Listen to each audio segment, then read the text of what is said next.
And we'll start with you here in the front row. David, first of all, welcome home. Cheers, thank you. Yep. And tell us, how are excitement levels ahead of the game? Definitely high. Pretty jet lagged, honestly. It was a long flight. My long snapper was sitting next to me and he was annoying me the whole trip. Couldn't sleep. But yeah, no, we're really excited. Kind of feels surreal that we're here finally. As Coach Keith said, it's been I feel like a year and a half build up. Felt like it was never coming. But yeah, really, really excited. Next. Go ahead. Hi, what is it about Ireland that you're most looking forward to kind of showing your teammates ahead of their trip? Probably just the culture, kind of see how people are. I mean, they probably see how I am and how I act, and just kind of showing them where I came from is probably something I'm really excited for. I definitely fielded a lot of questions. Lads on our team didn't know English was the first language in Ireland. It's pretty funny. A lot of questions about food. I think they enjoyed the breakfast so far. But yeah, I'm probably just excited to show them the whole culture. Go ahead. How do you think it will feel when you do step out onto the Aviva there, in front of, I suppose, a fan base that's a 50-50 split between Irish fans and fans travelling from abroad? How will that feel for you? Yeah, I suppose that's one of those things that you kind of don't want to make it any bigger than it already is. I'm kind of lucky. I feel lucky that I'm a senior and I've played a lot of college football so far. So I really just kind of want to treat it like every other game. I think that's kind of the recipe for success, definitely as a specialist in college football. Kind of treat every rep the same. I'll definitely enjoy the atmosphere and warm-ups or whatever as much as I can, but I think once game time comes, it'll be just another game, just another rep. In the middle. I'm just interested, at what point in your life did you think that college football was something that you could pursue and something you could do? It was probably about when I was 16. Obviously the Australians kind of been in college football for 10, 15 years. So I figured I kind of had a similar enough background to a lot of those punters. Obviously they grew up playing AFL and rugby, but I felt like it was the skill set would transition, from Gaelic football. Obviously no one had done it before, but I felt like the kind of hand to eye to foot coordination was there, and just kind of, not everyone, but everyone in Kerry anyways grows up kicking a football. So I felt like it was kind of a natural transition. Front row. You have one, right? I was just wondering about, there's another punter on the other team, I don't know how to pronounce it, Alex Mastroianno. He's also a Pro Kick Australia guy. Is that kind of, there's so many different avenues into the game now. How cool is it that there's someone on the other side who's been kind of the exact same journey as you, albeit he's from Australia and you've had to go all the way there and back? Yeah, so I was actually in Pro Kick while Mastro was there as well. We kind of overlapped for about maybe 4 or 5 months. He was kind of getting ready to leave while I was getting there. But yeah, no, it's so cool. And our coach from Australia, John Smith, he's actually flying over for the game. So he texted me last night that he was in Shanghai, about to board a flight to London and then come over to Dublin. So that'll be really cool. Kind of 3 of us coming from Australia, winding up in Dublin 4 years later. Oh, let's go here.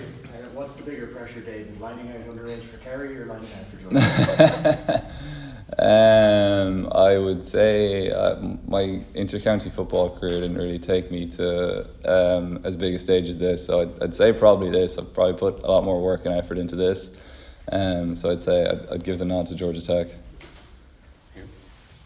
As you're a senior now, kicking, and you're looking at players like Charlie Smith, Dan Whelan, Jim McAtini, is that next level something on your radar, and you're looking to try and make the leap to the NFL from college when you finally finish up? Yeah, no, definitely. I mean, for me, I feel like I'm really just focused on this season. As I said, just one rep at a time, one game at a time.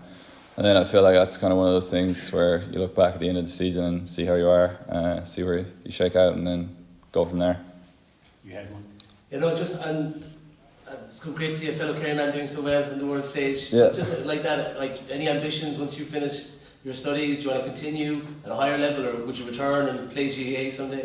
Yeah, I definitely will be giving it the best shot I can to play at a higher level. But as I said, it's just kind of, for me, my sole focus is honestly just on this season. I kind of learned pretty quick in college football that if you think too far ahead, you're kind of doing yourself an injustice. You're not really you're not really going to perform at the best of your abilities.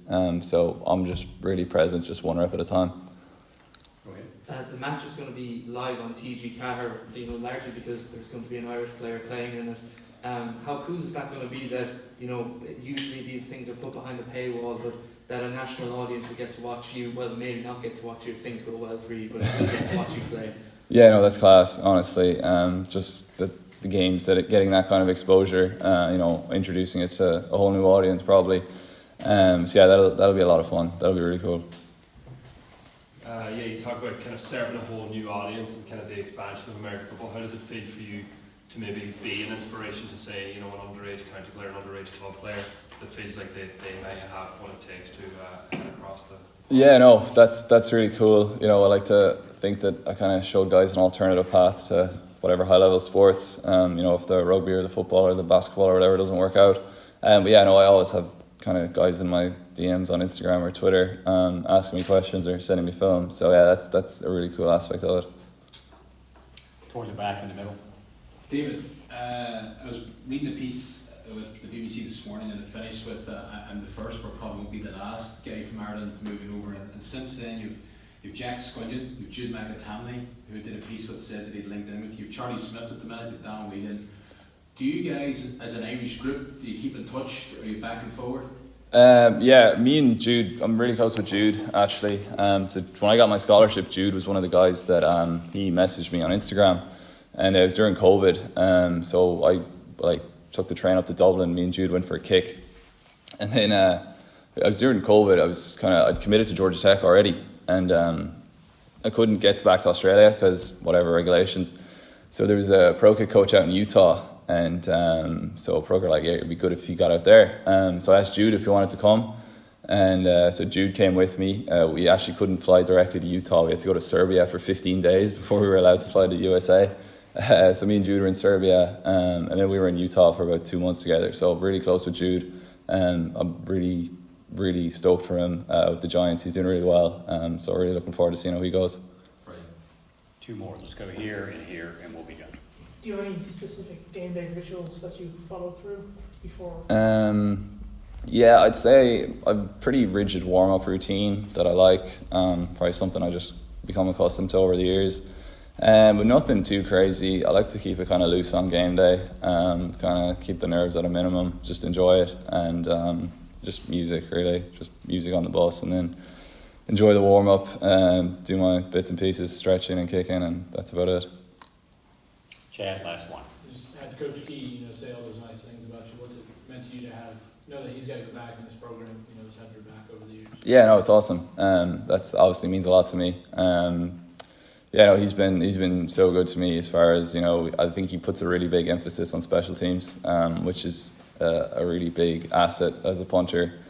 And he's always asking me like direct kick lines and directions to kick, and what kick do I like here, what do I like here. So he kind of centers the game plan around what I want to do as well, which really helps. Very good. Thank you, David. So cheers.